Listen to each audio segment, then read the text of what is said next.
Hello friends, मैं हूं आपका दोस्त Pratik Jain from the channel simply money. तो आज हम बात करेंगे पीपीएफ यानी कि पब्लिक प्रोविडेंट फंड। वो कौन से 3 वेज हैं जिसके थ्रू आप अपने रिटर्न्स पीपीएफ में इन्वेस्ट करके मैक्सिमाइज कर सकते हैं। तो पहले समझते हैं कुछ ऐसी बातें पीपीएफ के बारे में। तो पीपीएफ एक government backed small saving scheme है जिसके अंदर आपको टैक्स सेविंग की फैसिलिटी मिलती है। उसके अंदर आप सेक्शन 80C के अंदर 1.5 लाख रुपीस तक का अपना इन्वेस्ट करके टैक्स सेव कर सकते हैं। इसके अंदर गवर्नमेंट जो होती है वो क्वार्टरली रेट्स रिवाइज करती है। प्रेजेंट जो इसके अंदर आपको रिटर्न मिल रहा है दैट इज़ 7.1% का आपको इंटरेस्ट मिलता है ईयरली। इसके अंदर अगर आप इन्वेस्ट करते हैं तो आपका जो इन्वेस्टमेंट होती है यानी कि जो आप पैसा जमा करते हैं वो लॉक इन हो जाता है 15 ईयर्स के लिए।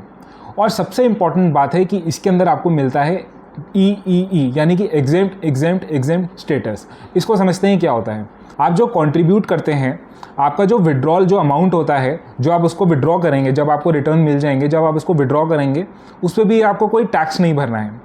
प्लस आपको जो इंटरेस्ट जनरेट होगा, जो 7.1% का हम बोल रहे हैं इंटरेस्ट, वो भी आपका टैक्स से एग्जेम्प्टेड रहेगा। यानी कि आपको इसके अंदर कंप्लीट टैक्स एग्जेम्पशन मिलता है। किसी भी पॉइंट पे आपको कुछ भी पैसा नहीं देना है। No long term capital gains tax, no short STCG, कुछ भी इस तरीके का टैक्स नहीं लगता है। इसीलिए ये काफ़ी पॉपुलर है। इंपॉर्टेंट बात ये है कि ये बिल्कुल it is backed by government, तो ये बहुत ही सबसे सेफेस्ट इंस्ट्रूमेंट है। In that sense it is the one of the best instrument to save for the long term. लेकिन अब डायरेक्टली आ जाते हैं उस बात को समझने के लिए कि अगर आपको इन्वेस्ट करना है तो वो क्या 3 मेथड्स हैं जिससे आप मैक्सिमाइज़ कर सकते हैं। तो पहला, आपको अगर जो अपनी इन्वेस्टमेंट है वो आपको अपनी 5th जिस मंथ की भी आप इन्वेस्ट कर रहे हैं, आपको 5th ऑफ दैट डेट उस मंथ की, उससे पहले आपको उस दिन से या उससे पहले आपको इन्वेस्टमेंट करनी है। तो आइडियली लेट्स से आपके पास लमसम अमाउंट है, आप 1.5 लाख से ज़्यादा एक तो पहले आप पीपीएफ के अंदर इन्वेस्ट नहीं कर सकते ईयरली। अगर आप करेंगे भी तो आपको कोई उसमें इंटरेस्ट नहीं मिलेगा। आपके पास अगर लमसम अमाउंट है, सब आइडियल ये चीज़ है, आपके पास 1.5 लाख रुपीज़ है, तो आप पूरा का पूरा अप्रैल का जो मंथ है उसकी 5th या 5th से पहले उस डेट्स को आप पूरा का पूरा 1.5 लाख रुपीज़ इन्वेस्ट कर दीजिए। उससे क्या होगा, क्योंकि पीपीएफ के अंदर क्या होता है, आपका इंटरेस्ट जो होता है वो मंथली कैलकुलेट होता है और जितना भी आप 5 तारीख से पहले 5 या 5 तारीख से पहले इन्वेस्ट करेंगे वो वही लेता है। तो एक तरीके से लेट्स से आपने 6 अप्रैल को आपने इन्वेस्ट किया, तो मान लो आप 25 दिन के लिए आपने गवर्नमेंट के पास अपना पैसा रखवा दिया जिसके लिए आपको कोई इंटरेस्ट नहीं मिल रहा है। इससे बेटर है कि आप नेक्स्ट मंथ की 1st तारीख को इन्वेस्ट कर दो। तो कहने का मतलब ये कि if you have to get the maximum return out of PPF, invest in the 1st month of the financial year, जिसमें अंदर आप 5 तारीख से कर सकते हैं। आप इस साल की बात करें तो अप्रैल तो जा चुका है, तो अगर आपको आगे की इन्वेस्टमेंट्स करनी है तो आप 5th, जैसे मई अभी आ रहा है, तो आप उससे पहले कर दीजिए जितनी भी आपको करनी है। अगर आपके पास लमसम अमाउंट नहीं है, आप मंथली इन्वेस्ट करना चाहते हैं 5,000 10,000 जितना भी आपको लगता है कर सकते हैं, तो आपको उसी बात का ध्यान रखना है कि आपको 5th से पहले या तो 5th को या 5th से पहले कर दीजिए। और अगर आप ऑनलाइन इन्वेस्ट करते हैं इसके अंदर तब तो आपको एकदम से आपका वो इन्वेस्टेड हो जाएगा। But if you invested through cheques और DD, तो आपको ध्यान रखना है कि वो पूरा प्रोसेस एग्जीक्यूट हो जाना चाहिए उसको क्लियर करने के लिए। तो बेटर है कि आप ऑनलाइन इन्वेस्ट करिए, या तो पोस्ट ऑफिस या बैंक किसी में अंदर करना है 5th या 5th से पहले। तो ये तो हो गया हमारा पॉइंट नंबर 1। अगर आपको मैक्सिमम रिटर्न्स कमाने हैं एंड ओवर द ईयर्स आप देखेंगे इससे बहुत फ़र्क पड़ेगा आपके रिटर्न्स के ऊपर भी। दूसरा हमारा पॉइंट आता है इसके अंदर कि आप जो अकाउंट है पीपीएफ, लाइक जैसे मैंने आपको पहले बताया कि आप किसी भी एज वो पीपीएफ अकाउंट खोल सकता है। तो अगर आप एज एन अडल्ट, अगर आपके बच्चे हैं राइट, तो आप माइनर यानी कि अगर आप बच्चा आपका है 3 साल 2 साल कितने का भी है, आप उसके नाम पे भी आप पीपीएफ अकाउंट खोल सकते हैं। आप उसके उस सेंस में क्या होगा, आप ऑपरेट करेंगे उसको जब तक वो 18 ईयर्स का नहीं हो जाता। तो it will be in the name of the minor के नाम पे ही होगा, लेकिन आपको टैक्स बेनिफिट जो होगा आपका जो पीपीएफ अकाउंट है और आपके जो बच्चे का है वो क्लब करके मिलेगा। लेट्स से आप 1 लाख यहाँ इन्वेस्ट करते हैं, 50,000 वहाँ इन्वेस्ट करते हैं, तो it will be clubbed together and then आप 1.5 लाख का बेनिफिट उठा सकते हैं। लेकिन सबसे इंपॉर्टेंट बेनिफिट क्या है माइनर के नाम पे खोलने का। लेट्स से आपका बच्चा 3 साल का है, आपने उसका पीपीएफ अकाउंट खोल दिया, अब 15 साल यानी कि जब वो 18 साल का होगा तब वो पीपीएफ अकाउंट मैच्योर हो जाएगा। अब पीपीएफ के अंदर ये फैसिलिटी है कि आप इसको 5-5 साल के लिए एक्सटेंड कर सकते हैं 15 साल के बाद।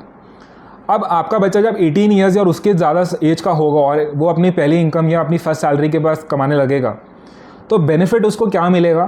पहली बात तो उसके लिए अगर वो उस एज में खोलता है पीपीएफ अकाउंट तो उसको 15 ईयर्स के लिए लॉक इन करना पड़ेगा अपना पैसा।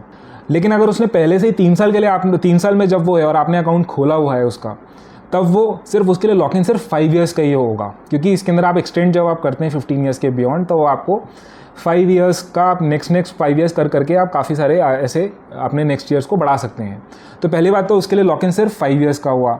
सेकेंडली, इसके अंदर आपको विड्रॉल भी इजीली अलाउड होगा। आपको अगर आप कंट्रीब्यूट नहीं करते फर्दर उस 15 ईयर्स के बाद, तो आप कितना भी अमाउंट जो है विड्रॉ कर सकते हैं।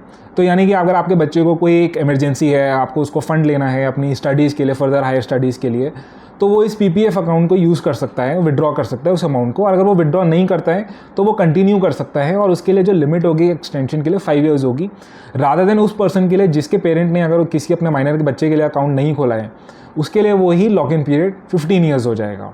तो एक वो डिफरेंस आता है बहुत बड़ा कि अगर हम टाइमली अकाउंट खोल लेते हैं अपने बच्चे के नाम के अंदर PPF अकाउंट का। अब थर्ड हम बात करते हैं, जो हमारा थर्ड कौन सा तरीका है जिसके थ्रू हम टैक्स सेव कर सकते हैं, PPF का फ़ायदा उठा सकते हैं। तो लेट्स से हस्बैंड वाइफ अपना टैक्स सेविंग्स करते हैं, तो अगर आप अपना टैक्स और बचाना चाहते हैं, राइट, लेट्स से एक फैमिली है जिसके अंदर हस्बैंड एंड वाइफ दोनों ही कमाते हैं। हस्बैंड ने अपना PPF अकाउंट खोला हुआ है और उसने अपना 1,50,000 का जो इन्वेस्टमेंट है वो पूरा कंप्लीट किया हुआ है।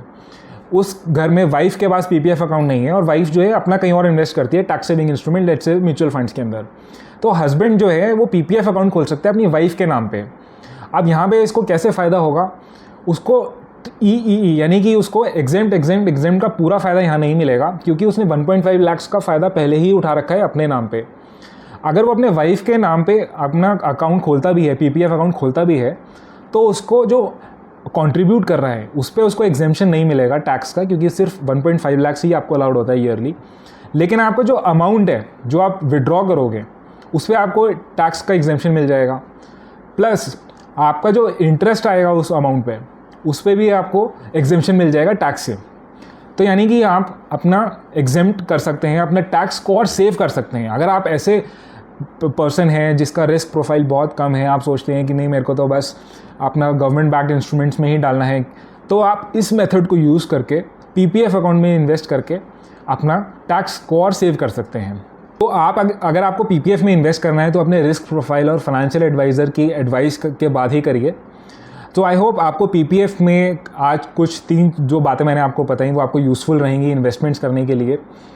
तो आपको ये वीडियो कैसे लगा आप ज़रूर मेरे को कमेंट बॉक्स के अंदर बताइए, और आपको ये वीडियो अगर अच्छा लगा है तो please press the like button and also subscribe to this channel. जो भी न्यू विजिटर्स हैं इस चैनल को, kindly subscribe to this channel simply money, that will definitely motivate me. Thank you for watching this video. Thanks a lot.